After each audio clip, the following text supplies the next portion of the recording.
berarti kan ini persoalannya sudah jelas ya, permasalahannya sudah ada. Kira-kira menurut Akang sendiri solusinya kira-kira harus seperti apa, Kang? Ya, ya permasalahan pokoknya adalah bahwa pemahaman umat Islam Indonesia terhadap sumber-sumber pokok ajaran agama, contohnya Quran dan hadis ini sangat lemah. Ya. Berarti jawabannya bagaimana memperkuat pemahaman umat Islam terhadap sumber-sumber pokok ajaran agama Islam. Jadi kasarnya umat Islam harus paham Quran, harus paham hadis kan ya gitu. Ya kan? Nah, makanya saya sangat memimpikan umat Islam itu benar-benar belajar Quran dan hadis secara serius. Nah, kemudian para ulama dan pemerintah memfasilitasi lembaganya dengan keseluruhannya untuk menjawab tantangan itu, gitu. Ya saya memimpikan ya ada sebuah pondok pesantren misalnya, yang pondok pesantren itu bisa menjawab permasalahannya tadi.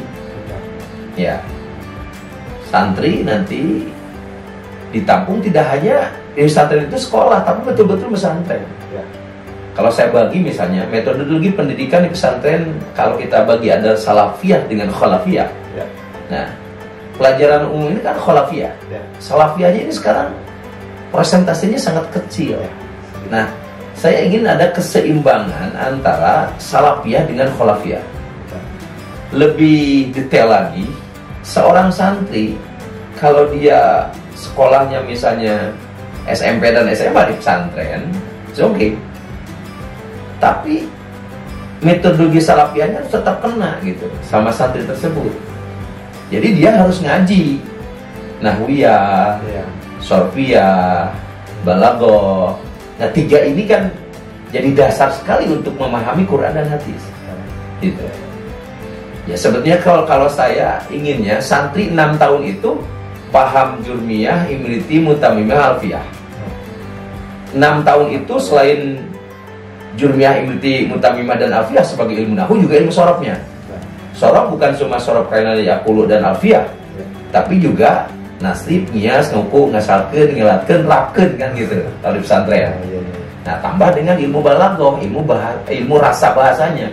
Sastra Arab itu di balaghah gitu kan. Jadi saya memimpikan alumni dari sebuah pondok pesantren, dia punya ijazah SMP dan SMA atau tsanawiyah dan aliyah, plus dengan yang tadi pokoknya justru dia paham ilmu nahwu, paham ilmu sorob, dan paham balaghah. Bayangkan coba, paham nahwu, sorob, dan balaghah, dia pinter pasti bahasa Arab, kemudian dari sekolahnya dia pinter bahasa Inggris, kemudian sekarang pinter karena era digitalisasi, jadi dia melek IT gitu. Saya sangat yakin loh, masa depan umat Islam itu terletak di pemuda-pemuda hari ini yang seperti itu. Subhanallah ya jalul. Ya, subhanallah ya jalul itu ini harus jawab itu. Nah, ini siapa yang punya kewajiban memfasilitasinya? Ya, harus muncul pemerintah.